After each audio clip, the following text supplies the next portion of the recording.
el semàfor del Bilbao-Barça. El Barça va empatar al camp de la Llei de Bilbao en un partit en què els blaugranes van demostrar que aquesta temporada no serà una temporada fàcil. No tot serà com el primer dia, que va semblar que l'equip havia pogut recuperar molt bé de la baixa de Messi, sinó que tot costarà i farà pujada, i l'empat aconseguit a camp del Bilbao és un bon resultat vist el partit que va veure. En verd, els partits de De Jong i Depay. Els dos holandesos van ser ahir la clau perquè el Barça no acabés sortint derrotat al camp del Bilbao.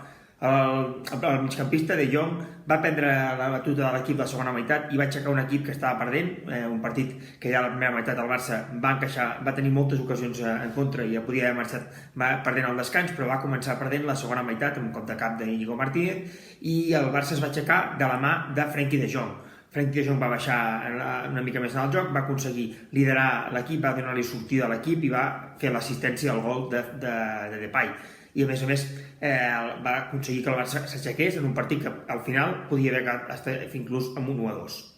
I l'altre protagonista és Memphis Depay. Memphis Depay va ser l'autor del gol de l'empat del Barça, amb una molt bona amb una assistència de De Jong, com hem dit, amb un molt bon xut al pal del porter.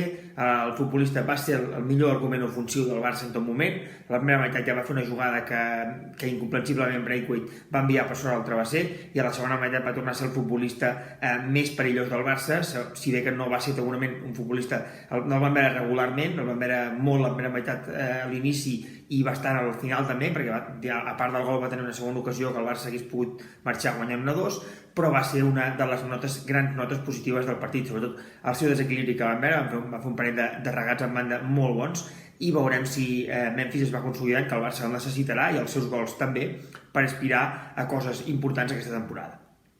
En àmbar, l'encaix de Griezmann. Antoine Griezmann va tornar a fer un partit gris. Ara, sense Messi, Antoine Griezmann se li ha de demanar un pas endavant, però en el primer partit se'l va veure millor, però ahir en un partit important amb el Barça a més se'l va veure que no trobava l'encaix. Antoine Griezmann no se li discuteix el seu treball, va tornar a treballar ahir moltíssim, va baixar, va treballar molt, va córrer molt, però un futbolista com ell, un futbolista que li va costar al Barça el que li va costar, un futbolista que ha de ser de primer nivell mundial, se li demana que decideixi partits i que sigui un líder de l'equip en els partits, o que sigui un futbolista que li doni solucions ofensives, com a mínim, si no és un líder, que li doni solucions ofensives, i ahir Antoine Griezmann no va aconseguir en cap moment donar-li solucions ofensives a l'equip. Per tant, d'aquest encaix de Griezmann com a futbolista decisiu per a l'equip ofensivament, en dependrà en gran mesura les opcions del Barça.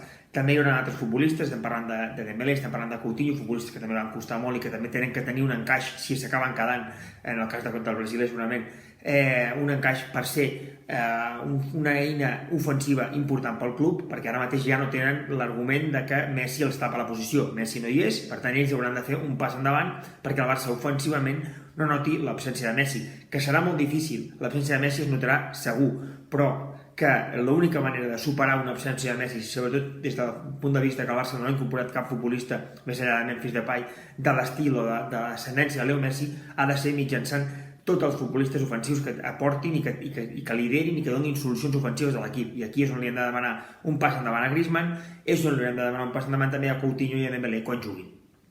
I en vermell, l'eslesió de Gerard Piqué i l'arbitratge. Comencem per la lesió de Gerard Piqué. Gerard Piqué va haver d'abandonar el partit a la primera meitat. Hi ha una setmana en què es va parlar de que potser les seves molèsties podia fer que es perdés el partit del camp del Bilbao. Koeman va decidir arriscar, i el Barça possiblement pot quedar-se 3 setmanes o un mes sense Gerard Piqué. No sabem segurament si aquestes molèsties eren per fer-lo descansar, però sí que sabem que és una pena que el Barça perdi un futbolista com Piqué, i més ahir, que al final va acabar expulsat Eric Garcia, i al final vol dir que el Barça en el proper partit tindrà dos centrals, que són Lenglet i Araujo, que hauran de jugar sí o sí, perquè els altres dos no estaran disponibles. I també, per acabar, ens volem posar amb l'arbitratge. Al Barça ahir li van anul·lar un gol inexplicable, un gol a la final de la meva meitat d'Araujo de xilena, que encara no s'entén a hores d'ara per què el van anul·lar. El van anul·lar per un suposat contacte de Braithwaite amb un defensa, un contacte que segur que no l'haguessin pitat si la falta hagués estat de l'equip rival del Barça, o sigui, si la jugada hagués estat del Bilbao, o potser si hagués estat d'algun altre dels equips de la Lliga Espanyola. Per tant, i una jugada que no es va ni anar a revisar al VAR. una jugada que havia acabat en gol. Per tant, aquí caldrà que ens tornin a explicar. L'any passat ja va costar, però aquesta vegada jo crec que el gol d'ahir és inexplicable totalment, que ens expliquin per què els criteris del VAR són uns, sembla que els criteris del VAR són uns quan es pita a uns equips i els criteris del VAR són uns altres quan es pita a altres equips. Perquè aquesta temporada sabem que estem jugant la Lliga de Tebas, però no volem que en cap moment sembli que el Barça ha d'estar perjudicat, perquè al final el Barça és un dels clubs més importants d'aquesta Lliga, com el Madrid. Cap dels dos ha firmat l'acord amb CVC, per tant, diríem que els dos no estan bé amb el president, amb Javier Tebas, però això no té que tenir cap mena de transcendència en l'equip i en la temporada. I el Barça ha de tenir la classificació que mereixin els seus mèrits esportius al terreny de joc.